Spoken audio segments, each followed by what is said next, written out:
try to think of some historically significant games. If you're like most people, you probably think about Space Invaders, Super Mario Bros., The Legend of Zelda, World of Warcraft, or The Last of Us. That's all fine, but in this video, I'm going to tell you why Super Monkey Ball deserves to be on that list. I also talk a bit too much about films, but it will all make sense by the end.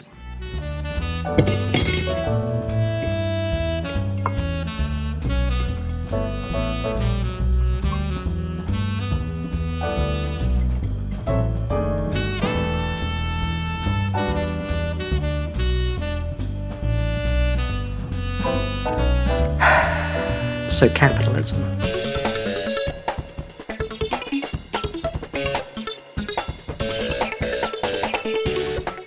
Super Monkey Ball was released on the 14th of September 2001 as a launch game for the Nintendo GameCube. It was the first Sega game on a Nintendo home console, following Sega's withdrawal from the console market. Super Monkey Ball was one of many party games on the GameCube, but why is it special, and what does it mean? Let's roll in a ball. You're probably thinking, historical significance? Yes, historical significance. So gather round and I'll tell you all about it. Our story begins in the distant past of the 20th century. Super Monkey Ball is historically significant for these reasons.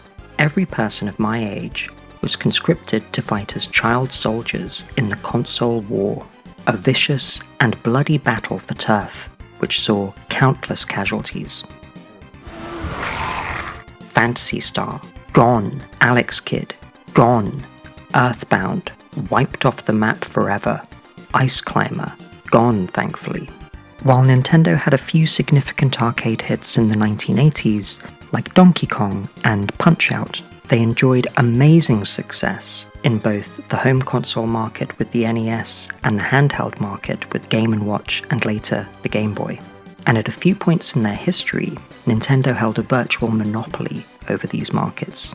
The NES enjoyed an apparent 94% market share in the United States, and the Game Boy's market share was comparable. For a period in the 80s, Nintendo was Japan's biggest company, and reportedly since June 2024, Nintendo has managed to achieve this again. Sega, however, dominated the arcades in the 80s and 90s, but seemed to struggle to transfer this success to home consoles.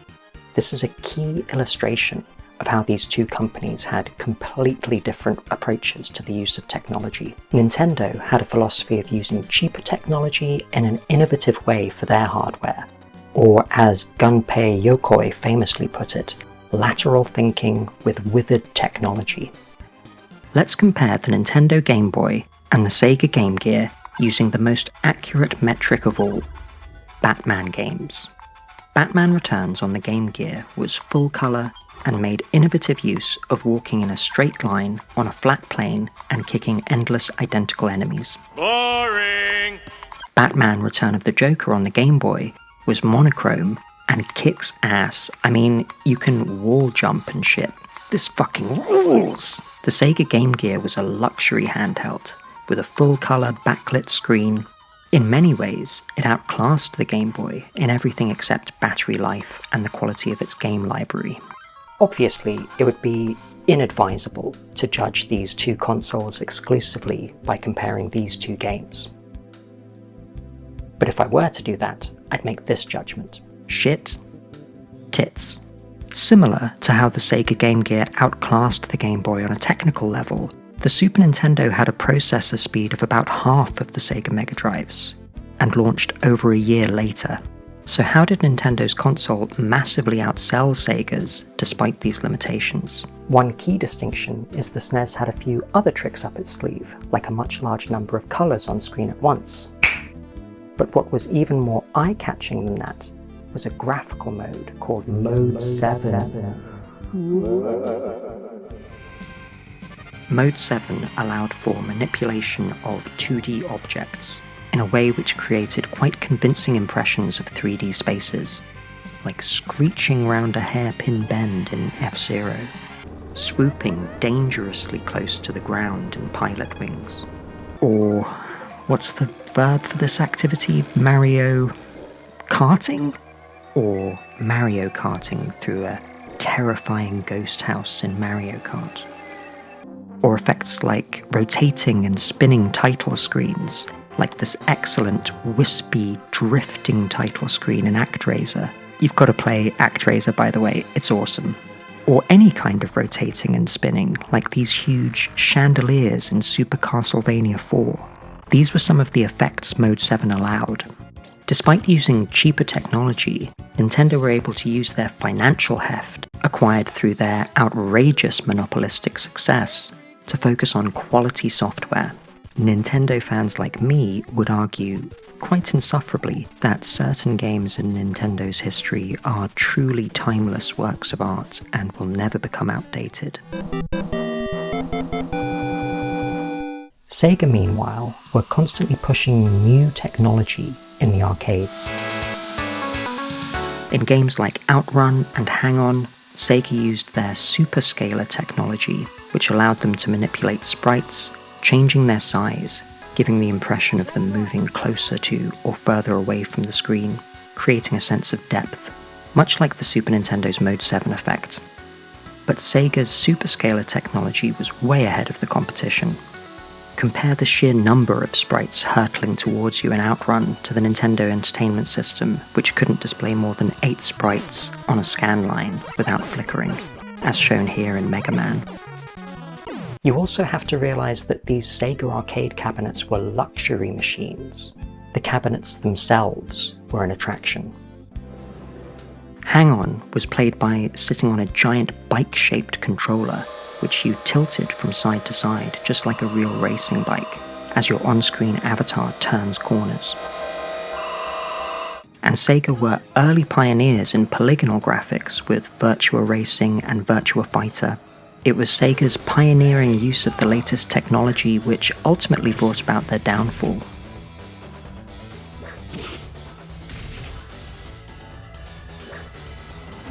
Arcades were big business in the 90s. An arcade cabinet of Street Fighter II would cost about $3,000, but you could generate up to $2,000 a week in a popular arcade. This meant that these sizable investments could pay off quite quickly, which in turn meant that arcade operators were keen to invest in the new high-tech cabinets coming out. I remember some arcade games like Ridge Racer costing £2 per go in 1993, which, if you adjust for inflation, is enough to buy an actual racing car today. But the graphics and speed were so stunning, it seemed worth the money just to have a look. And that's what arcades were all about, pushing wigs back. The announcer's voice was thrilling as well. Okay, the final lap, hang in there! Because previously, voices had sounded like this. Welcome to your doom. Velcro to my what? He said, Velcro to your poon. Welcome to your doom. Or like this in Star Fox. Good luck.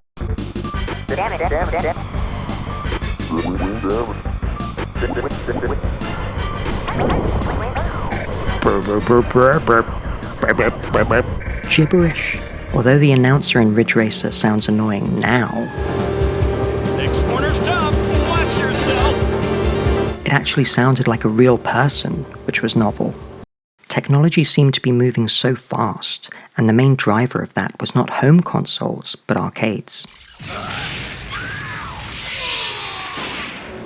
So Sega thought a similar approach to home consoles might work, and this is where things started to go wrong for them.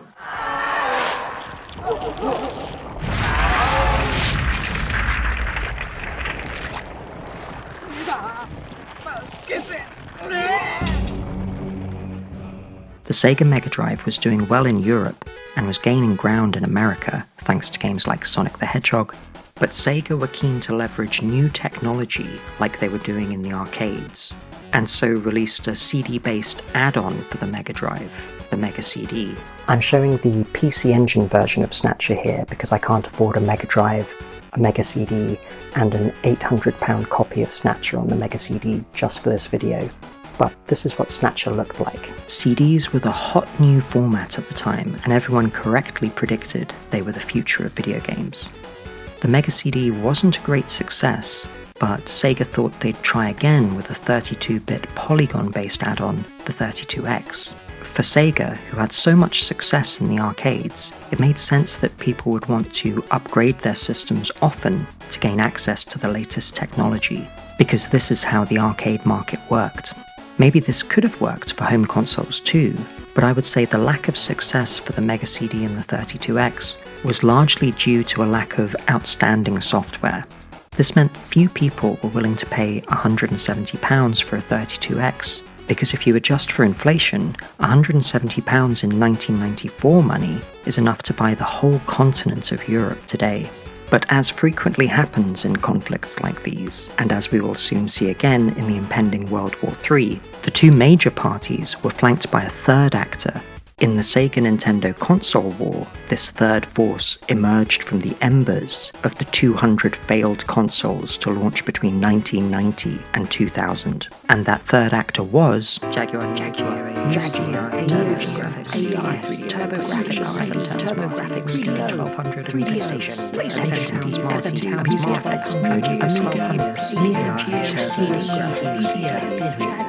3DO, really? Was it the 3? No, it was the Sony PlayStation.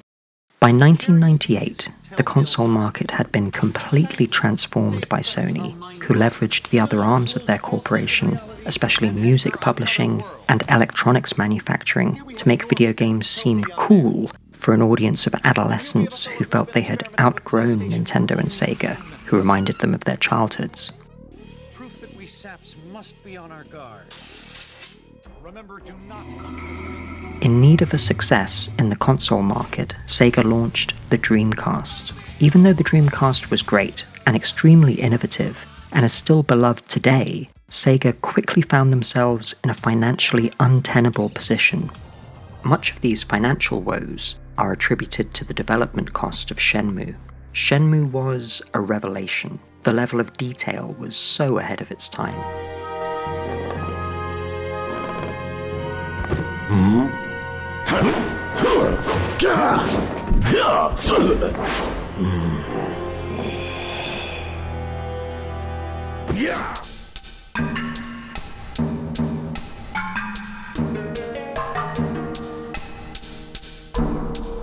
Holy shit. Are you telling me I can open a drawer and I can pick up this fucking photo and move it a little bit?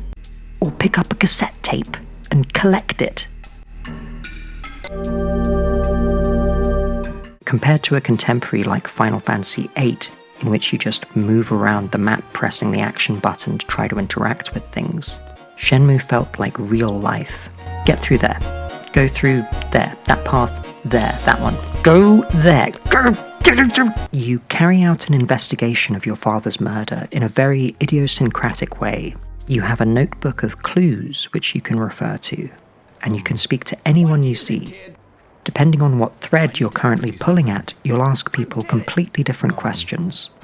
A lot of the responses you get will just be variations of, "Sorry, I don't know," but I haven't seen this in any other games. It seemed like the team developing Shenmue refused to feel constrained by what was currently happening in the industry, or what was necessarily even possible at the time. They seemed to only allow themselves to be constrained by their imaginations. Because of this level of detail, Shenmue was the most expensive game ever developed up to that point, though much of this cost was shared with the simultaneous development of its more expansive sequel. Nevertheless, it was said that in order for Sega to break even with Shenmue, they would need to sell an unreachable number of copies of the game. This number was rumoured to be twice the number of Dreamcasts in existence. And so, Sega withdrew from the console manufacturing business, and it seemed they could disappear forever, but they returned like a dragon, and restructured as a third-party software developer and publisher. This was the time crux, the moment when all of these historical threads converged, and the fulcrum from which Sega's future spread out. Due to the long and bitter rivalry between Sega and Nintendo, it felt like some kind of parallel universe to see a Sega game as a launch title for a Nintendo console. It's like I'm looking in a mirror. Dude, this is hella weird. This video is sponsored by ass as a suffix. I'm going to be honest, before they approached me for this sponsorship deal, I only knew a little bit about the exciting things happening in the world of ass right now. Like everyone, I was familiar with badass and dumbass, but in the past few years, ass as a suffix has established itself as an indispensable tool for people seeking to add emphasis. Perhaps you've heard people describe something as cheap ass, weak ass, or dead ass, whatever that means, but you don't have to stop there. Recently, I heard Bob Mackey of Retronauts describe Back to the Future as a movie-ass movie, which makes perfect sense on some intuitive level, but it's slightly abstract and difficult to paraphrase. Are we saying it's a very movie? Maybe. Are we saying it's a movie with a high level of craft? That seems a little closer. But this just goes to show that ass as a suffix no longer just accentuates the adjective. So if you'd like to get some ass, go to realasswebsite.co.uk to become an astronaut.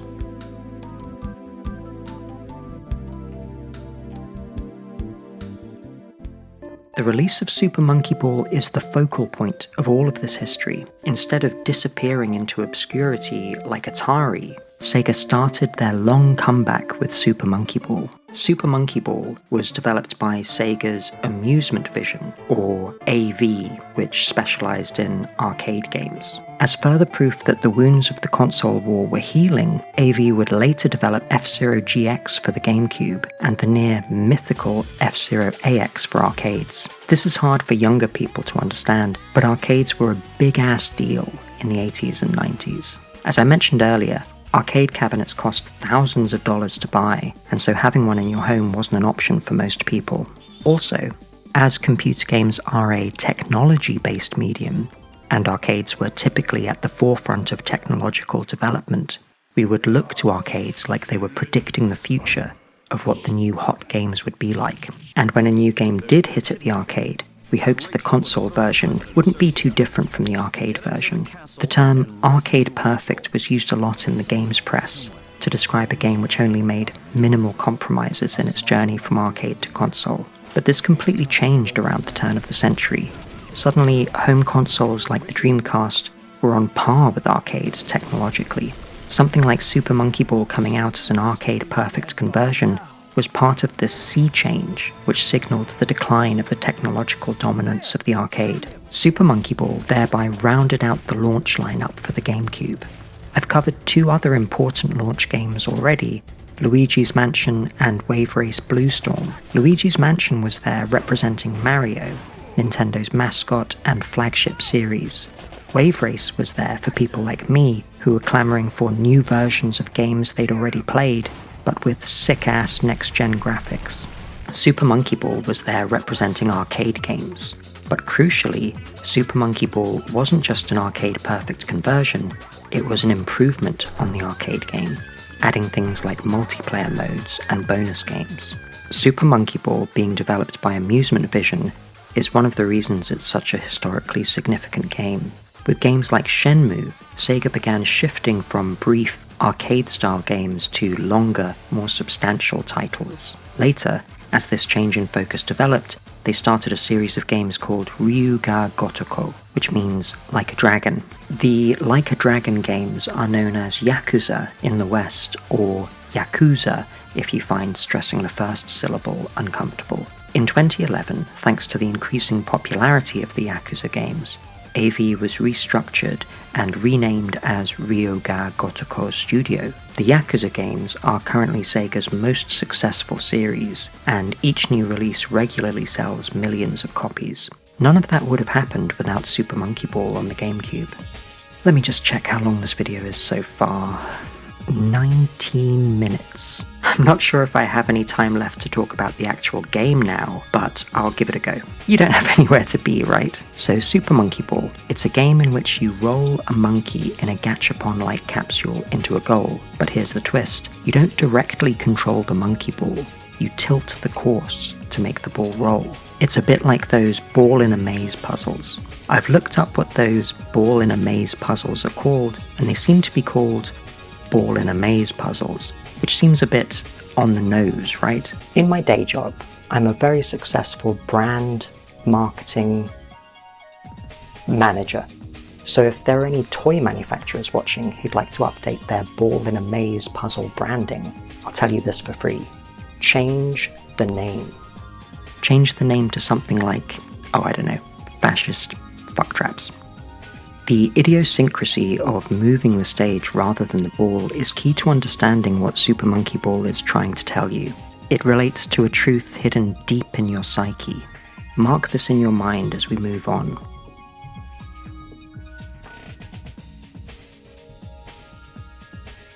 The arcade cabinet used a banana-shaped control stick, which was more than just a nice little eye-catching gimmick. It was central to the whole design philosophy. No other buttons are used. Technically, the A button is used in the GameCube version, but it only changes the size of the minimap, which is only useful if the stage layout confuses you. So really, the only control input is the analog stick. By focusing exclusively on the analog input, AV were able to bring new depth to this deceptively simple game. Your only tools are movement. Different kinds of movement, such as gathering momentum or finely controlling momentum. Some stages require precision-ass precision, and anything less than perfection will burn through your monkeys, like Andrew Tate burns through the pocket money of desperate virgins. Super Monkey Ball is brash, colourful, easy to pick up, and compelling. It's also pretty tough. I would describe this now as an arcade-style game. This term always confused me when I would read it in 90s games magazines, because we knew the arcade was a place in which they had these high-tech games, so when a game magazine would describe a console game as an arcade game, despite that game never having been in an arcade, it always seemed incongruous to me. But now I've got a better sense of what they meant. An arcade-style game is a game you can play in short bursts, as opposed to an RPG, which could take you hundreds of hours to finish. An arcade-style game would be more action-focused and have minimal preamble. So with Super Monkey Ball, you turn it on, make a few selections, and you're away. He said, only realizing in the edit how damn long this actually takes to be away. There we go. Another arcade-style quality, besides its brevity, is the way there's no story to speak of other than monkeys want bananas. Between your starting position and the goal are a number of hazards and bananas. If you collect 100 bananas, you get an extra life. If you use a continue, your banana count resets. If that sounds a little archaic to you, that's because it is. It was around this time, with the shift away from arcades, that lives started to become obsolete. When designing an arcade game, you want to maximize the money players will give you. So the first level is usually very visually appealing to draw players in, but you don't want players to make it all the way to the end on a single credit. In racing games, you're typically up against a quite brutal time limit. In fighting games, your opponents should become quite difficult after the first few rounds, so you'll pay more if you want to continue, or move aside for the next player queuing behind you. So as console games in the 80s and 90s were largely based on arcade games, they adopted a similar lives-based system. But as the industry shifted more to focus on home consoles, this kind of life-based system didn't make quite so much sense. So we saw the development of the Call of Duty-style health system, by which your health automatically regenerates if you can stop taking damage for a few seconds. One of the first popular uses of this mechanic was arguably the shield system in Halo. The obstacle courses can be pretty tough, with your main danger being falling off the edges into the abyss. Sometimes you have to roll down stairs like this, which feels like that bit in Spirited Away.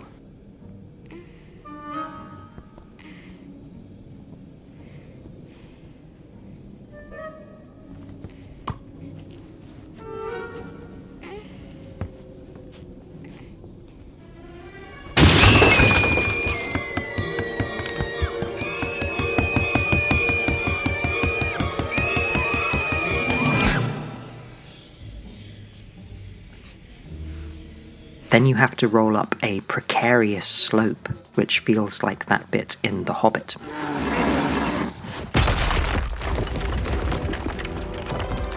Unfortunately, I'm going to have to talk over this bit, because when I tried to upload it, Howard Shaw had some kind of problem with the 10 seconds of music playing over this clip.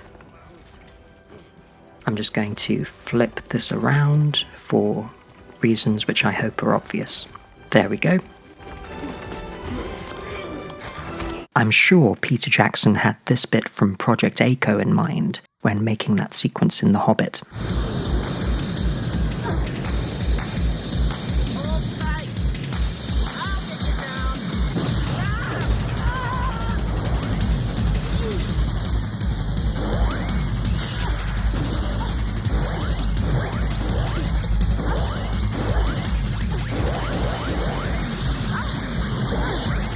Project A name is a reference to the Jackie Chan film Project A, which is the film Chan directed immediately before Police Story.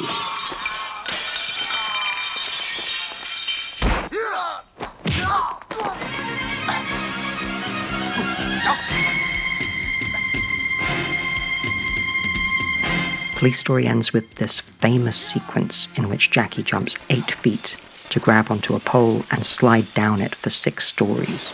The safety measures employed for this stunt amounted to a small pile of cardboard boxes. Because of the heat of the lights and the speed of the descent, the skin on Jackie's hands was seriously burned, and because of the adrenaline surge, a few hours later he found he didn't have the strength to lift his arm and open a car door. The end sequence for Police Story is one of the all-time greatest climaxes to a film. What makes it even more amazing is that Jackie Chan wrote, directed, and starred in this film at night, while acting in another film during the day. And for that reason, Jackie Chan is one of the greatest filmmakers of all time. When I think about the greatest films of all time, I think about Bernardo Bertolucci's The Conformist. If you're a student of film, you've probably seen The Conformist, but if you're interested in cinema and haven't seen it, I recommend you do so. I'm also going to flip this around like that. Let's see what we have so far. Sega overreached with their pursuit of cutting-edge technology, and this led them down a dangerous path. From this nadir, they began their long and difficult climb out of this hole, and Super Monkey Ball on the GameCube was the turning point for them. This part of the story is a warning to us, to reflect on the path we're on, individually and as a society. But also, there's more to what Super Monkey Ball has to tell you about a shifting and changing world. What's the meaning of these images? What does this history tell us about the future? Let's find out.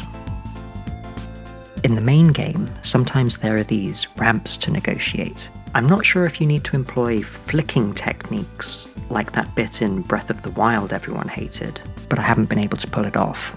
Alright, this time. Ready? Flick! Fuck's sake. There's a tight time limit on each course, accompanied by a constant countdown sound. Blink, blink, blink, hurry up! And the time limit is visually represented by a burning bomb fuse, which piles on the arcade-like pressure. Oh, you wanted to have a relaxing time and manage your chronic anxiety? Guess again, dickfuck. There is a lot of variety in the courses. Sometimes they're just joyous and delightful, sometimes they're genuinely sadistic. Besides the ball in a maze puzzle element, Super Monkey Ball also tries to draw from other ball-type games. These pinball bumpers remind me of Sonic the Hedgehog, and also pinball, I guess.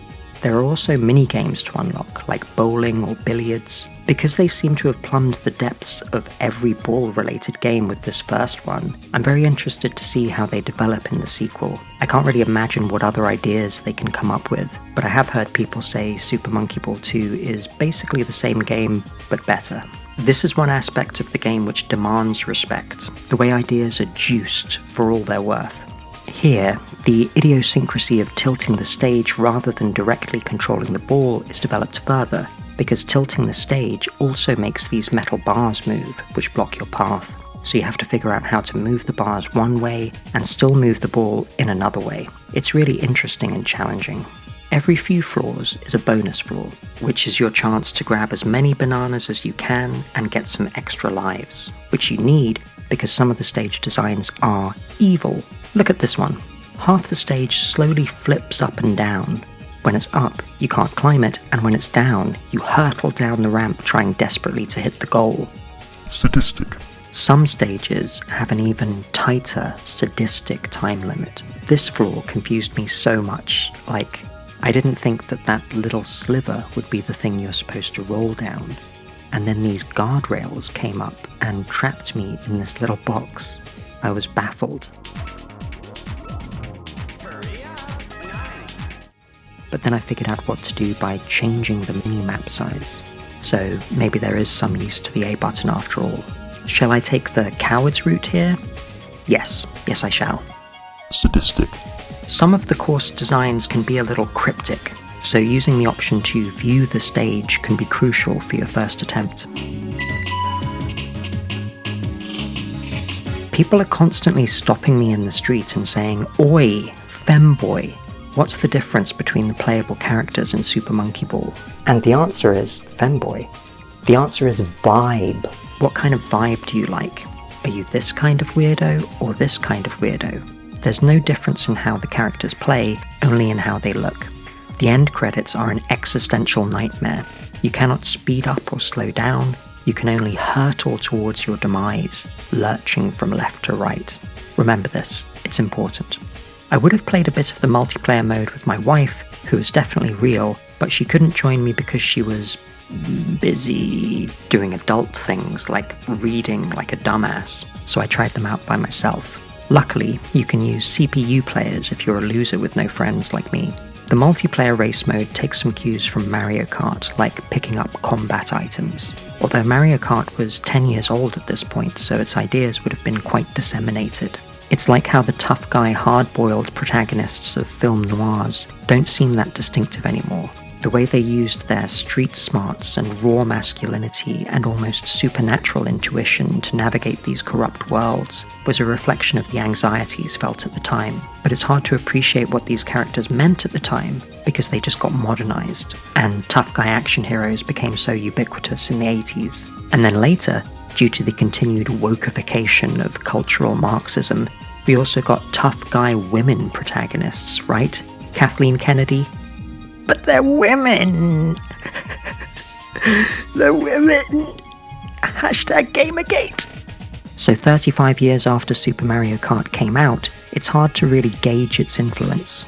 Sakurai said he took the random occurrence element of Mario Kart as inspiration for some parts of Smash Bros., which came out in January 1999. In this race mode, the A button has an actual use, to activate the weapons or power-ups you've collected. The race mode reminds me of this interesting little trivia point. F-Zero GX used the Super Monkey Ball engine, heavily modified obviously.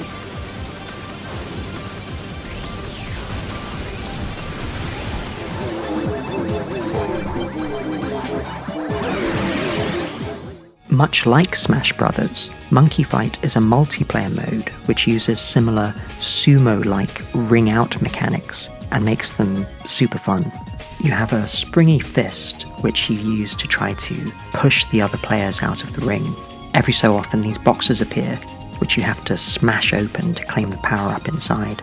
Power-ups include extending your spring, making your fist bigger, and this spinning version, which seems great for both attack and defense, but it does slow you down.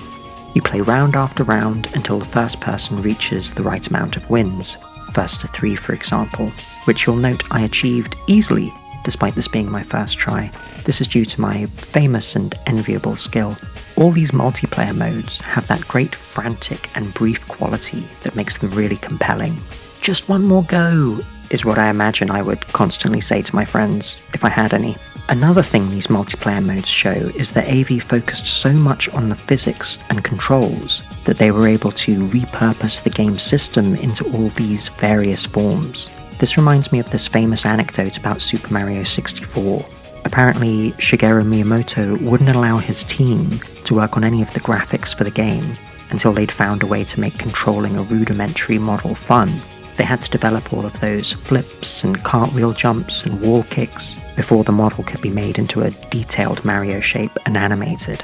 This kind of design philosophy is key to Mario 64's lasting appeal and Super Monkey Ball's. The greatest strength of this game is the intricacy and precision of its physics engine, and the way you interact with that, its controls. But despite how brilliant the main game, the race mode, and monkey fight are, there are a couple of duffers, like Monkey Target. At first I was like, what is this? This is weird. And then after figuring it out, I was more like, this is awful. How dare you make me interact with this? Fuck this game in its balls. There's a slightly archaic element to the progression through the game. You have to either save manually or manually enable autosaving. Because of this, I ended up losing some progress, and I've only managed to unlock one of the additional minigames so far, and the one I chose was bowling, which is really awful. It's like it was made by someone who not only hates bowling, but hates humanity as well. Like it was made by Peter Thiel or something.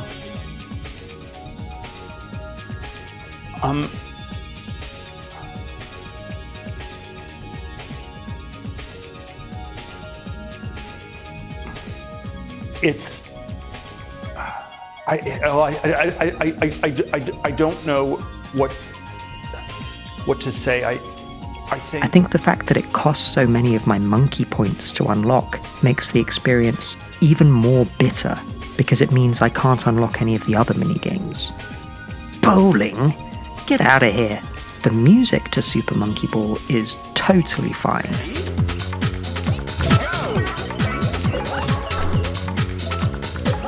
It fits really well with the high-energy gameplay and vibrant visual design. As a middle-aged British man, I would describe this music as techno. My favourite thing about this music is you can turn it off and listen to whatever you want. I'm going to listen to something pretentious. However, if you don't listen to the music, you won't notice that the Arctic music sounds like Rio by Duran Duran.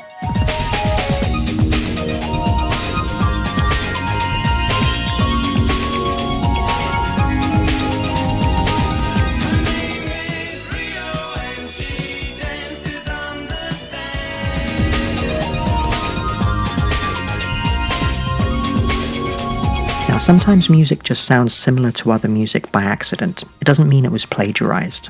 However, in this case, I don't think it is a coincidence, because look what happens when these seemingly random words and numbers appear on the screen in front of your eyes. Arctic, Super Monkey Ball, Arctic Monkeys, Duran Duran, Rio, Arctic, Super, Duran, Rio, Monkey, Ball, Monkeys, 5, 7, 12, 512, 7, 3007, Fascism. The Conformist is one of the most beautiful films ever, and I was lucky enough to see it in the cinema when I was in my 20s. When I say it's beautiful, I'm talking about the cinematography and the mise en scène as much as the narrative and the characterization. Mise en scène is a French term which essentially means the contents of the frame. If you're tuned into symbolism, watching The Conformist is an incredibly rich experience. Look at how this shot is framed. This person carries an eagle, a symbol of fascism, into the building, while this person carries a statue of a head, symbolizing thought, reason, and intelligence out of the building. With nothing more than moving the contents of the frame, the film is telling you that you cannot retain your intelligence in a fascist state. When one comes in, the other moves out. The way these shots are composed really benefit from being seen in a cinema. A lot of films coming out these days don't have the same level of craft in the cinematography because they're expecting you to watch it on your TV or, God forbid, your phone. It's such a sadness that you think you've seen a film on your fucking telephone. Get real. But a film like The Conformist is designed to completely occupy your whole field of vision. When this happens, your subconscious mind reacts similarly to a film as it does to a dream. Your subconscious can't tell the difference. This is the reason great pieces of cinema like this can evoke primal emotions from deep within you. And the way this particular story is told becomes almost surreal, adding to this effect. It drifts from the present to the past and back again, slowly revealing itself to you like a blossoming lotus flower.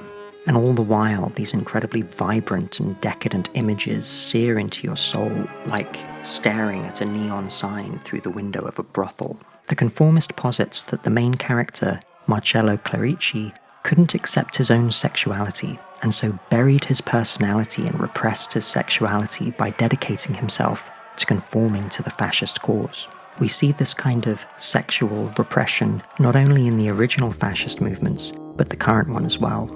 Fascists are always trying to tell you what is normal and what isn't. This is central to the fascist ideology, the idea that there are two types of people, members of the in-group, who are all alike, like a family, and those who are different and must be subjugated or exterminated. And because they're fascists, the most important thing they want you to believe is that they are normal and good, even when they have proven histories of sexual assault or criminal fraud. They say things like, A real man goes to the gym for 4 hours a day, 7 days a week. A real man has significant investments in cryptocurrencies. A real man has given loads of his money to an Andrew Tate pyramid scheme and spouts Naziist opinions so vile they get cut off by their friends and family. And if you don't think it's even a little bit suspicious that what they've decided is normal and good is an exact description of themselves, I'm not sure how I can explain it to you other than to say the truth is you need to grow and improve. If you keep insisting you're already perfect and everyone should idolize you and try to be more like you, where is your growth? You might as well be dead. The types of people who crave normality and conformity tend to be the most depraved. Jason Stanley argues that the fascist ideology corrupts the concept of law and order to position the fascist elites, the inner circle of the in-group, as inherently law-abiding. By simply existing, they are superior and good, even when they break their own laws, whereas members of the out-group are inherently criminal, and even minor infractions are proof of this. In his book, How Fascism Works, Jason Stanley uses a shocking example from the early stages of the Holocaust. In the early stages, being Jewish was not by itself enough to justify being murdered, so the Nazis focused on Jewish people who were also allegedly criminals. The shocking example Stanley uses is of a Jewish man who was sent to a concentration camp because he had a historical parking ticket, which thereby proved he was a criminal in the eyes of the Nazis. Meanwhile, Trump's rampant criminality is brushed off as a hoax, a conspiracy to stop him saving America from the deep state. This is what is meant by the term otherism, when one judges another group by different standards than they judge their own group. Jewish people were the primary target of the original Nazis' otherism, just like Muslims are the primary target of the current Nazis. This is reinforced by deliberately dehumanizing language, referring to these others as monsters, animals, a swarm, a flood, an invasion, Untermensch, illegals. This otherism is a powerful part of the indoctrination process because it tells you that not just the cult leader but you too, and all the members of the in-group are inherently good, and these others, the out-group, the Muslims, the Jews, the trans people, the queers, the left, the woke, are all inherently evil. They just don't have the same values or morals as us.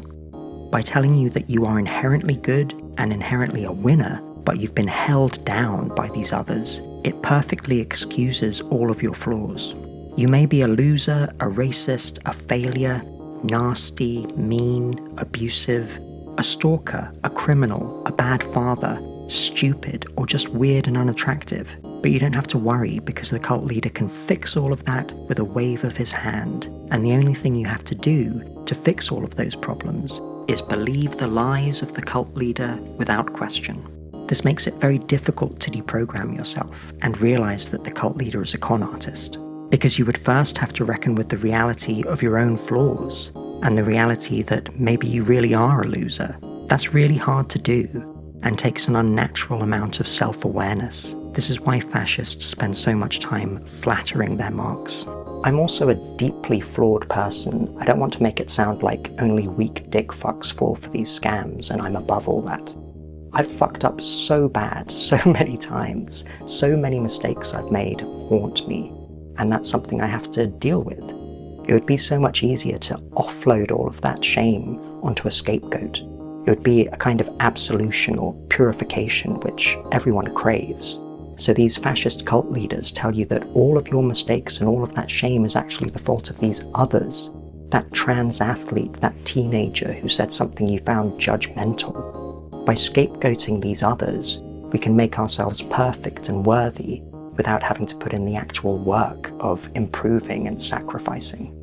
Fascists are always hiding behind a rhetorical or literal mob. My favourite post-Brexit anecdote was a friend of mine was at a lunch attended by David Cameron, if you remember who he was, quite recently, at which the former Prime Minister, in his cups, was heard to bemoan what his fate and what had happened to him. And another guest at lunch got up and came over to him and said, "Not even my golf club alters its rules by a simple majority vote," and walked out. All right, I have to give David Gork a chance to reply. I'm not sure there's much that's worth responding to there, to be honest. Look, the reality is... Well, why don't you respond to it, actually, David? Well, because it was patronising claptrap towards 52% of the population.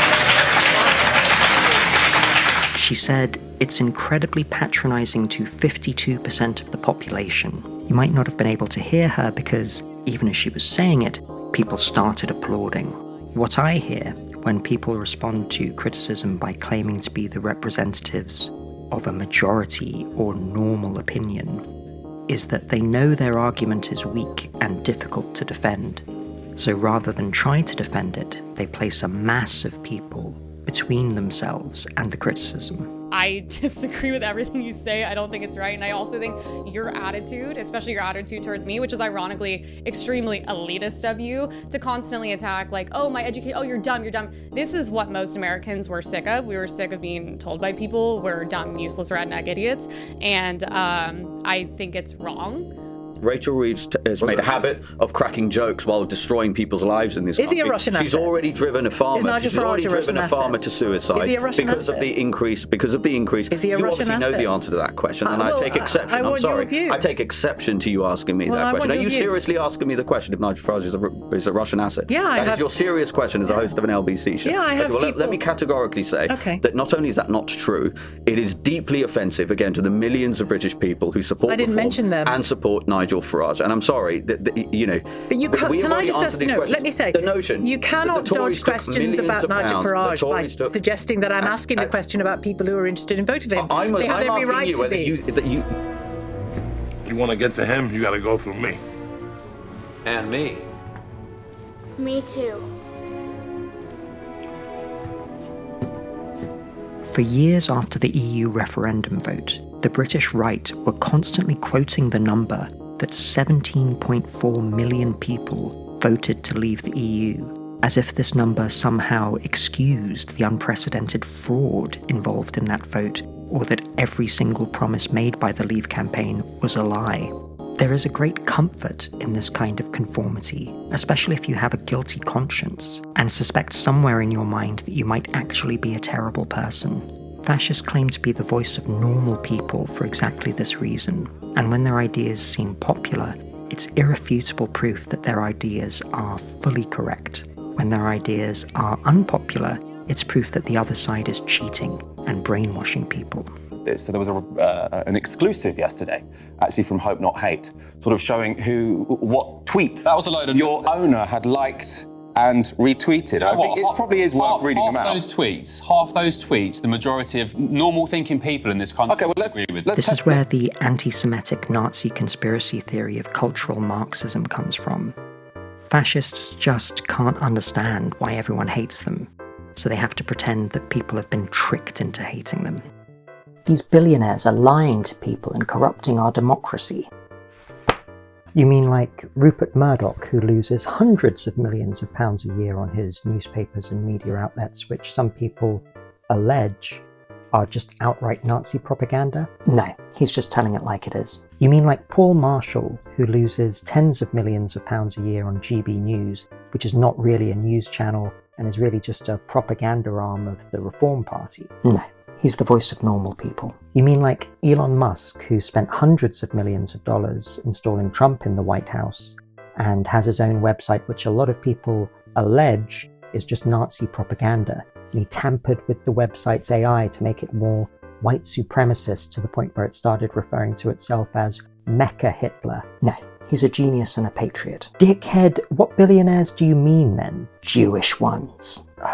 Alright, dipshit, I'm tempted to cut that out because it's so far beyond the pale, but it's awkward because it's a scripted bit, so I kind of need him to say that. Also, that's just me from another angle with my glasses off and no other differences. I don't know, have you seen the internet before? Because this is how it works. Because when fascists hide their perversions behind a veil of normality, much like how they hide behind mobs. In this scene, in which a young Clerici has his first sexual experience, there are white sheets hanging everywhere except inside the bedroom. The white symbolizes purity, but the sheets are only as thick as linen. They have no real substance. They're just something to hide behind, like a crucifix necklace adorning a display of cleavage. Another visual signifier they use is a technique called chiaroscuro, like in this scene. Chiaroscuro is about the interplay between light and shadow, sometimes used to add a sense of depth to a 2D image, sometimes used to add mood, and sometimes used symbolically. Take this piece by Joseph Wright called An Experiment on a Bird in the Air Pump. There is a strong source of light coming from the experiment, an experiment in which a bird is deprived of air to show that living creatures need air to live. And the experiment is being carried out by this wise old scientist, whose robes give him a slightly divine appearance. There are deep, dark shadows beyond the light. This certainly adds mood and a sense of depth, but this light is a symbol of knowledge or even revelation. Look at how it affects people differently. These children are upset.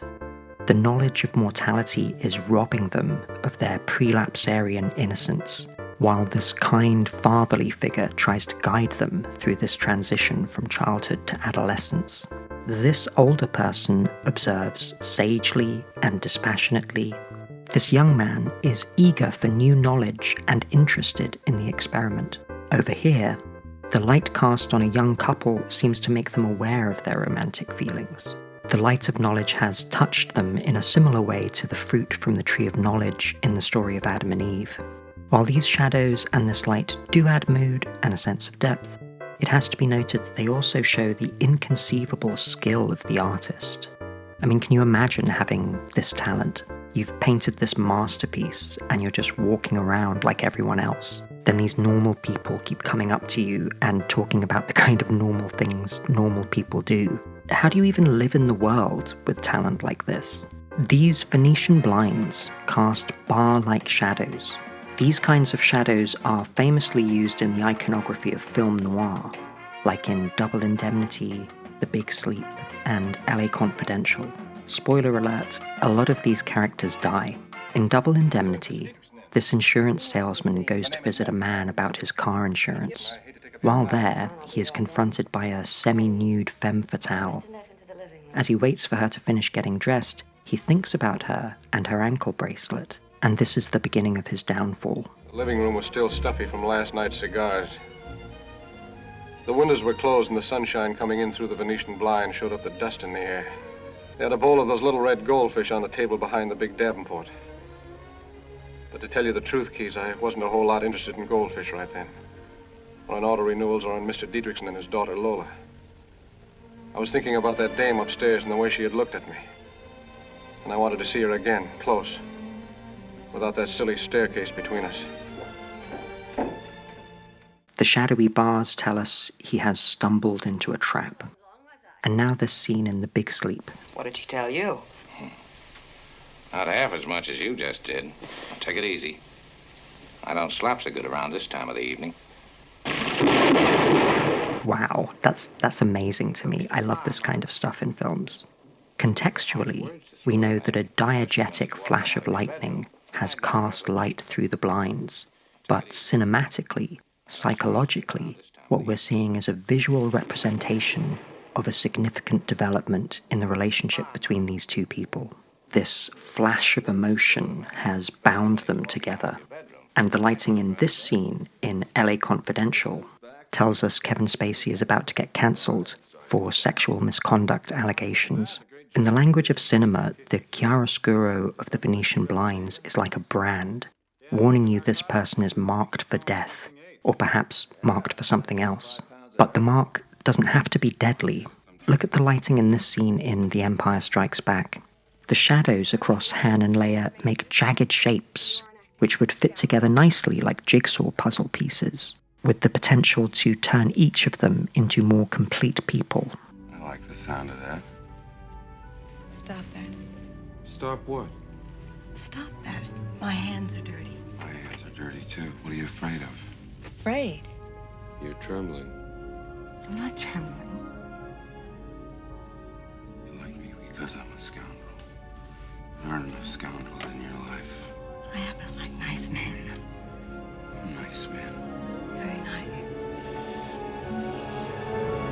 They are marked, but in a good way.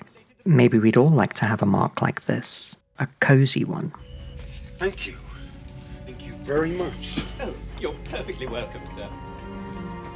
One of my personal favourite uses of chiaroscuro lighting is this shot in Francis Ford Coppola's The Conversation. The Gene Hackman character is convinced the Harrison Ford character has some nefarious intentions. And look at how the Ford character is lit. A day's work is Mr. Cohen. What do you do with them? We'll see. If eyes are the windows of the soul, what does this mean?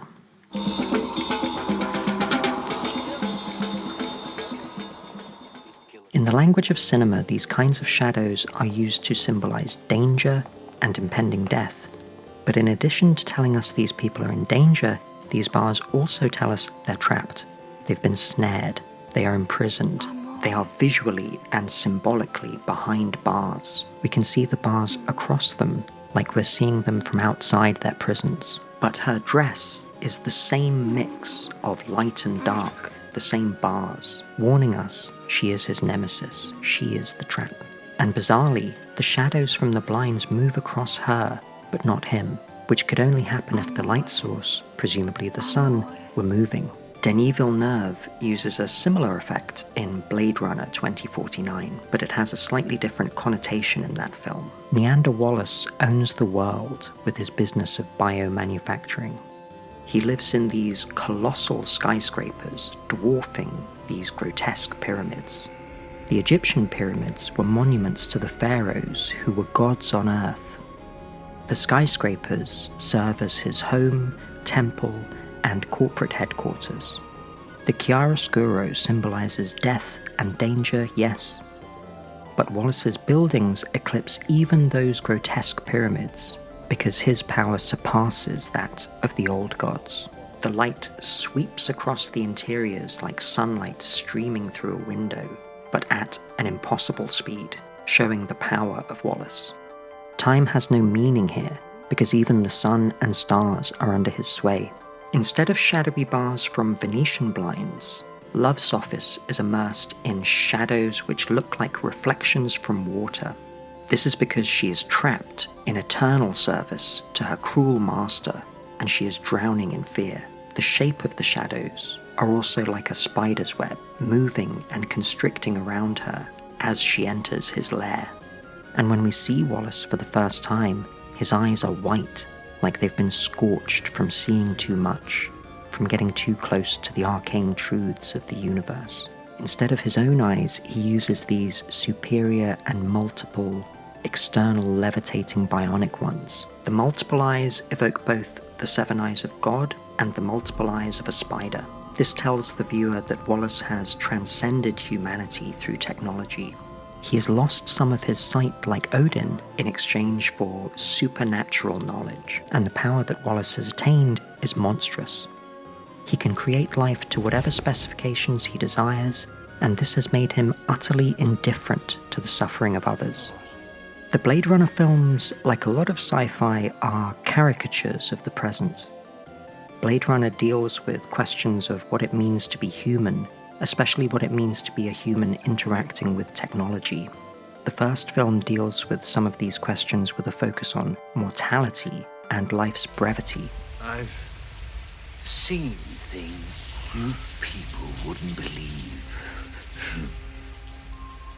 Attack ships on fire off the shoulder of Orion. I watched sea beams glitter in the dark near the 10-house gate.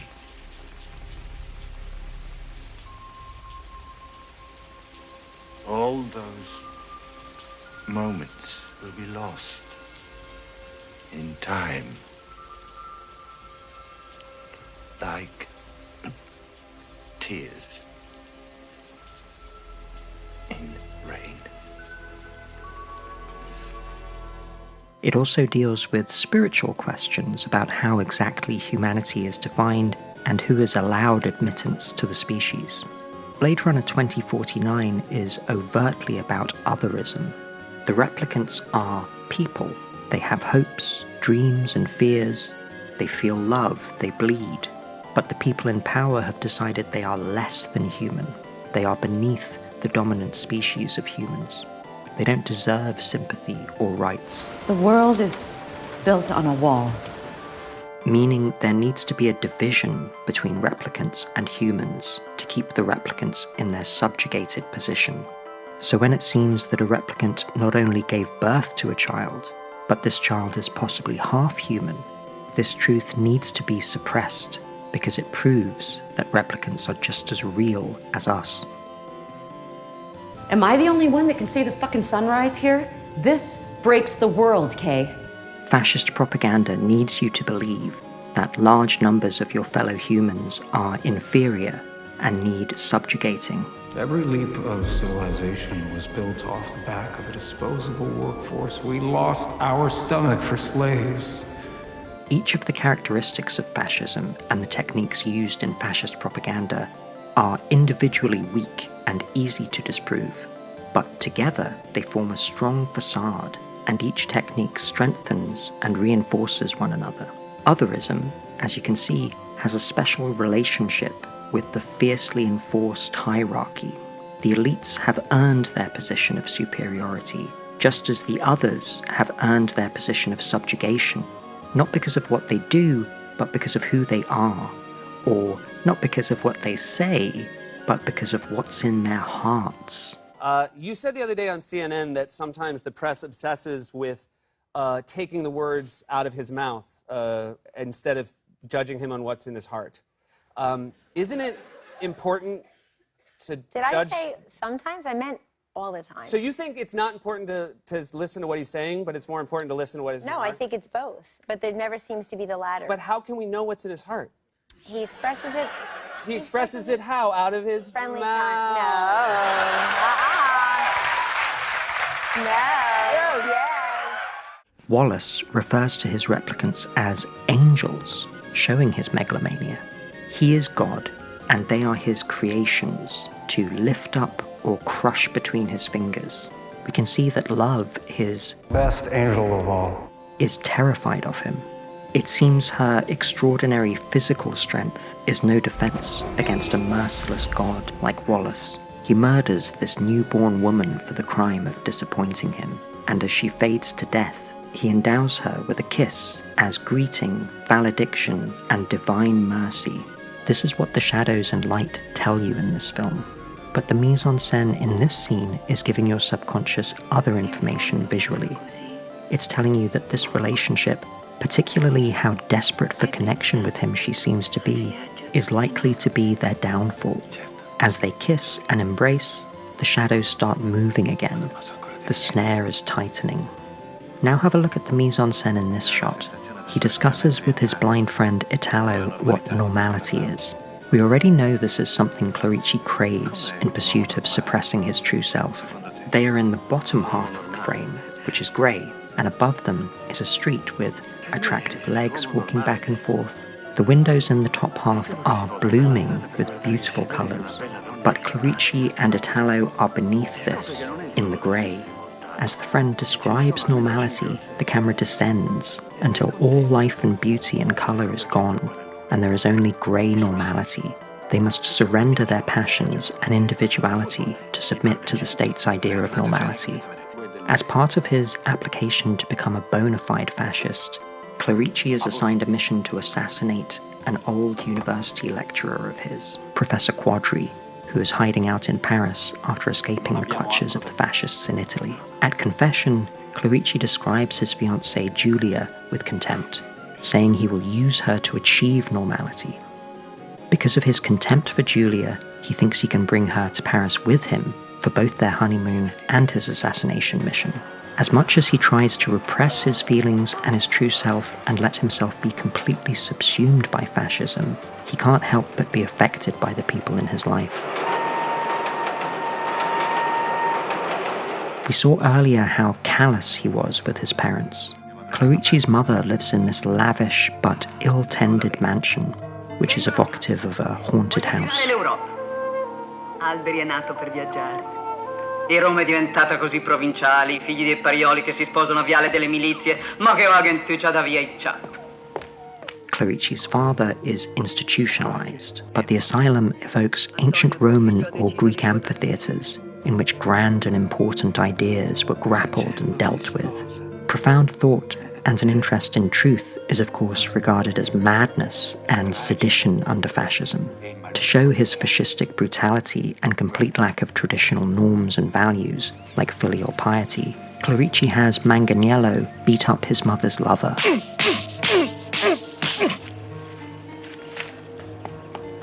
Dite al colonnello che conti su di me. And this summons the winds of change, which sweep away the dead leaves of the past.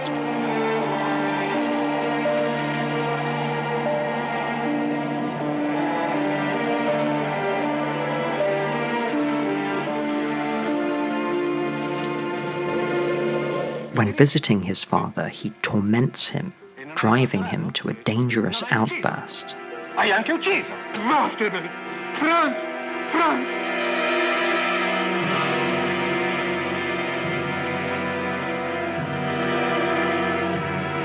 So when he says Giulia is nothing to him, just a tool to help him achieve normality, we believe him. He says she is utterly mediocre and full of petty ambitions. But when, on their honeymoon, she tells him of the sexual abuse she suffered as a teenager, we can see confusion on his face. And this is when we start to see that Clerici has not successfully suppressed his humanity. He still has feelings, and they are bubbling and gurgling their way up to the surface. In Paris, we see Clerici being wrenched in multiple directions. He is on his honeymoon while trying to inveigle his way into Quadri's confidence. All the while, he is being harassed by his partner Manganiello, who he tries to shoo away like a stray dog.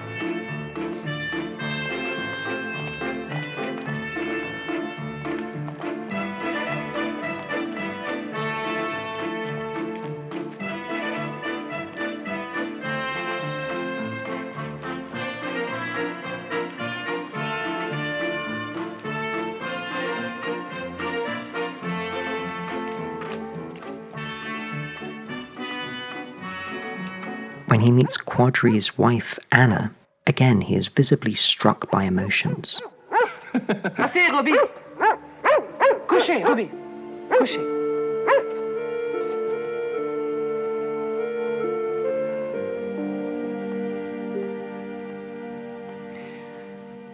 Vous êtes Monsieur Clerici, n'est-ce pas? Entrez.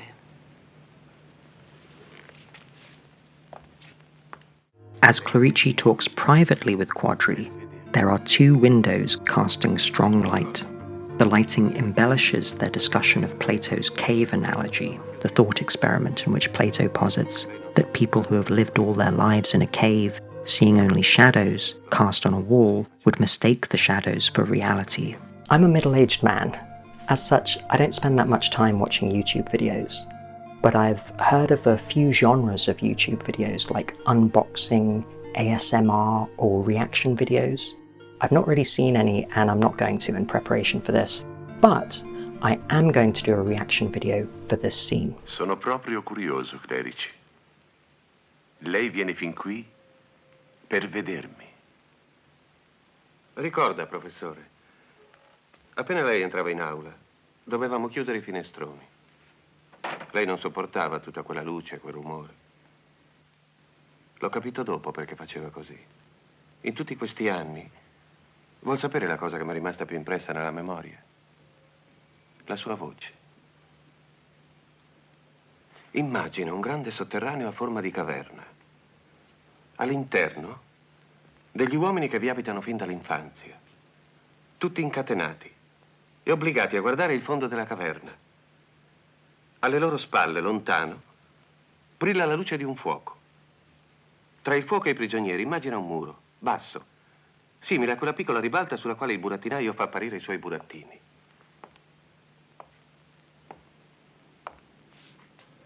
Era il novembre del 28. Ricordo. E ora cerca di immaginare degli uomini che passano dietro quel muretto, portando delle statue di legno e di pietra. Le statue sono più alte di quel muro. Non poteva portarmi da Roma un regalo migliore di questi ricordi, clerici. I prigionieri incatenati di Platone. E come ci somigliano. Che cosa vedono? Che cosa vedono? Lei che viene dall'Italia dovrebbe saperlo per esperienza. Vedono solo le ombre che il fuoco proietta sul fondo della caverna che è davanti a loro. Ombre, i riflessi delle cose, come accade a voi altri oggi in Italia. Se quei prigionieri fossero liberi di parlare, non chiamerebbero forse realtà quelle loro visioni? Sì, bravo. Scambierebbero per realtà le ombre della realtà. Il mito della caverna. Era questa la tesi di laurea che lei venne a propormi. L'ha finita poi? No, partito lei ne ho fatto un'altra. Mi dispiace davvero, clerici. Io avevo molta fiducia in lei. In tutti voi. No, non ci credo. Se fosse vero, non sarebbe mai partito. Brava. Avanti. Ancora. Più forte. Più forte. Più forte. Più forte. Più forte. Al punto in cui eravamo, non restava che una scelta. Non restava che emigrare. Volevamo che tutti potessero sentire nel nostro sdegno, nella nostra ribellione di esuli, il senso della nostra lotta, il senso storico. Belle parole. Lei se n'è andato e io sono diventato un fascista. Mi scusi, clerici, ma un fascista convinto non parla così. That was a good scene. When he closes one shutter, he becomes obscured by the shadows. They walk into the single light together. When Quadri doubts Clerici's fascistic credentials, he opens the other shutter, and the light chases Clerici's shadow away as he turns to see it. Clerici is always being followed by his partner, reminding him and us that Clerici is not free. As Clerici spies on Anna and Julia shopping, his partner chases and spies on him. Clerici wants to become a fascist, a thug, but he has to work at it, because despite his best efforts, he is sensitive. His partner, on the other hand, is a natural. Manganiello doesn't have to try to be a thug, and a bully, and a sadist, and a fascist. He could never be anything else. Despite any misgivings Clerici has about assassinating dissidents, and the fact that Quadri is someone he respects, Clerici is trapped. Like the end credits of Super Monkey Ball, he cannot turn around, he cannot slow the process or speed it up.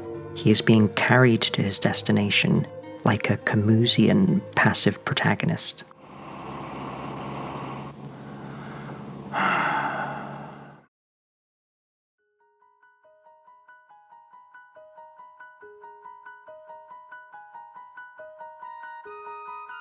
What we're seeing in the world right now is that capitalism naturally descends into fascism when regulations are removed. Look at United Health. United Health is such an allegedly evil company. Their CEO was allegedly assassinated by an alleged guy.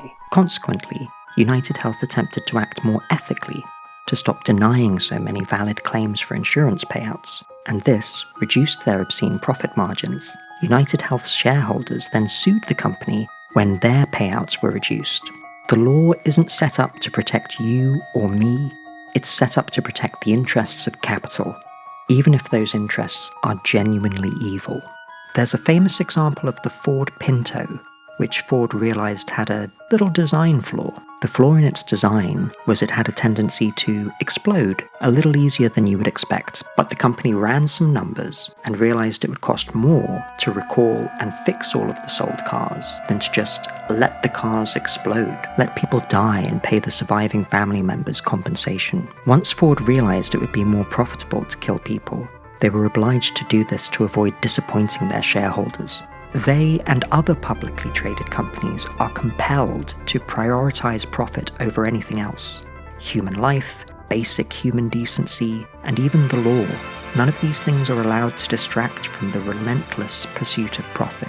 Protections for the profits of shareholders are enshrined in law.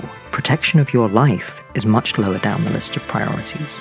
Ford also built tanks for the Nazis during the Second World War. When Allied forces bombed these factories, Ford sued the American government for damages and won. You're thinking, well, what the fucks? They were building tanks which were killing Allied troops. Why would the government pay compensation for that? Because there are all of these mechanisms and laws in place to maintain and defend the interests of capital. After the Second World War, the surviving governments knew that what allowed fascism to seize control of so many souls was the desperate poverty resulting from the unmitigated capitalism of the early 20th century. So we developed things like a progressive tax system, the welfare state, social housing, and free healthcare to make sure people would never be so unbelievably poor they could be exploited by the simplistic promises of Nazis. And it worked like a charm. We had no Nazis for ages. Then we allowed oligarchs to start buying our media and start campaigning to privatize or outright demolish all of these things which prohibited extreme poverty and thereby prohibited the return of Nazism.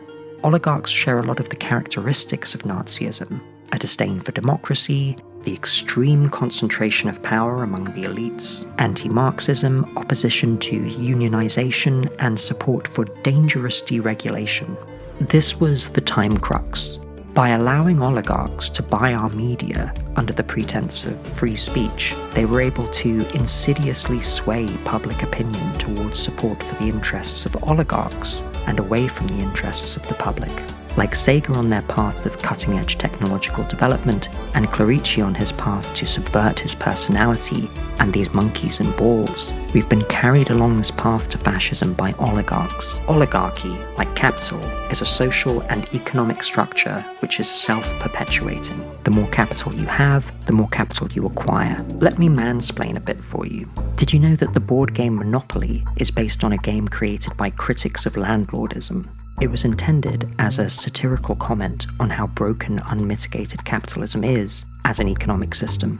Let's look at what the creators wanted to teach us about capitalism. The main statement is that capital accumulates exponentially faster than wages. The first person to own all of the properties on a street and start building houses will almost certainly win the game. Your wages in this game are the £200 you receive each time you pass go, but the charge for landing on a property with 4 houses is around £1,000. This means you're expected to make 5 circuits of the whole board without incurring any other costs just to afford to land on one of these properties once.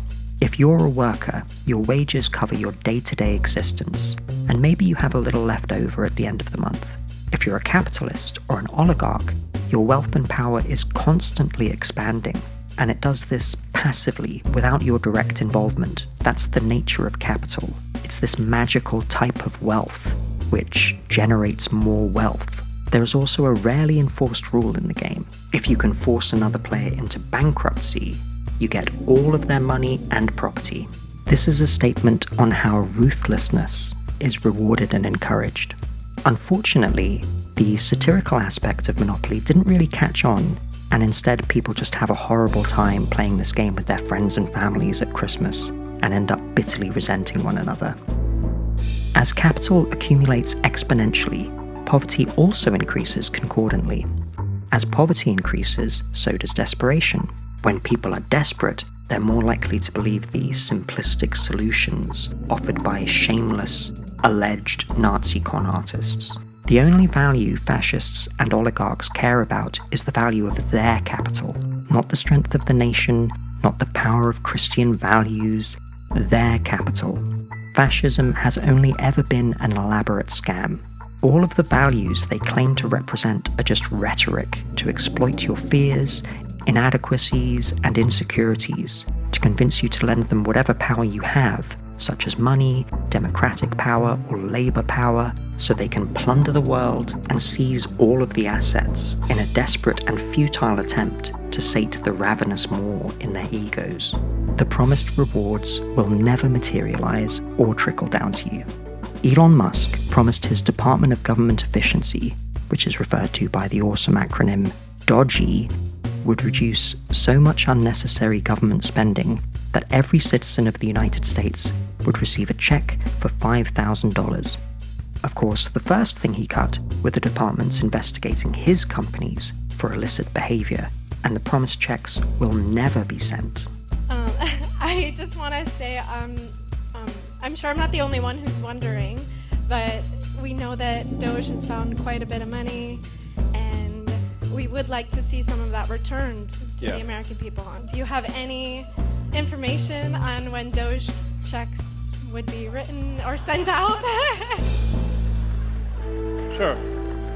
Well, I guess we need to be successful at scale. We've made a lot of progress, but there's still a tremendous amount of work to do.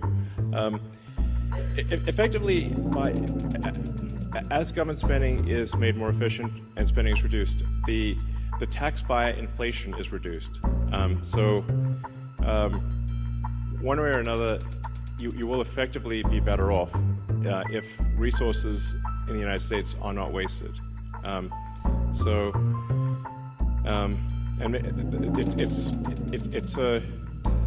it's somewhat up to the Congress and maybe the president to. And blah, and blah blah blah. This is why we need systems in place to prohibit the progression from capitalism to fascism. You can't have compensation for the destruction of your evil tank factory. You can't just let people explode to avoid the cost of a recall. You can't deny valid insurance claims to protect your bottom line, because these things break society, and there's always some shameless Nazi egomaniac grifter willing to scam desperate people with a fantasy solution of vengefully victimizing the minorities you don't like. Who don't you like? The Jews? Yeah, it was them. Who don't you like now? The Muslims? The queers? The immigrants? Yeah, let's make them all pay so you can claw back the self-respect you've lost. It's not enough to make minor tweaks. You need systemic change. We need to smash these self-perpetuating mechanisms. But these safeguards which prohibited oligarchy and progressive poverty have been weakened or destroyed, and consequently, we've seen the largest ever transfer of wealth from the poor to the rich, exemplified by the largest ever accumulation of wealth by the elites ever recorded, and the simultaneous largest ever drop in living standards ever recorded. And right on cue, here come the Nazis. They're everywhere all of a sudden, shamelessly zig-heiling in public. Remember the end credits. The reason you are on an irresistible path at the end of the game is not because you're being carried towards fascism. It's because you have restored balance to the world by correcting and shifting it. The whole world was so broken that there was no chance of survival. But by shifting it, by moving the world instead of yourself, you saved the world. Unlike Sega on their dangerous path of pioneering technology, and unlike Clerici on his path of self-annihilation, there is no fail state in the end credits. The world has been mended, and no matter how much you try to fail, you will always reach the goal. This is how society can be. Safe. Almost everyone is struggling right now, which makes us vulnerable to populist con artists. The only people who aren't struggling are the oligarchs, who have more money and power than anyone has ever had in history. There need to be mechanisms in place which force capitalism to become more equal and democratic. If someone is a rapist, they shouldn't be president of the United States. If someone is a criminal fraud, they shouldn't be president of the United States. The problem is that capital equals power, and therefore equals influence, and therefore, in large enough concentrations, equals impunity. There need to be consequences for criminal acts, even if you're rich, even if you're Ford, or Musk, or Trump. Because when capital sanctifies criminality, democracy becomes kleptocracy. As things stand, individual actors can't behave ethically because the world is broken. Super Monkey Ball's director, Toshihiro Nagoshi, said it best in this meme I'm just creating right now. The monkey, like us, needs bananas to live, but the monkey can't get any bananas because the monkey is trapped in a ball. Only by literally moving the whole world, i.e. changing its laws and systems, can the monkey and the ball, the human race, survive. These bars, this banana, and this exploding car all tell you the same thing. Unrestrained capitalism is carrying us towards fascism via oligarchy. So there you go. What Sega wanted to say with this deceptively simple game is that the world is broken and the entire human race will soon be enslaved by these Nazi swines unless we make some drastic changes immediately. A message which the world stubbornly failed to heed. My next video is going to be about Pikmin. It's going to be a lot simpler than this one, a lot less sprawling and rambling. This one took a lot of work and time, and work is not something that I'm particularly fond of. But if you found this interesting, please consider liking and subscribing.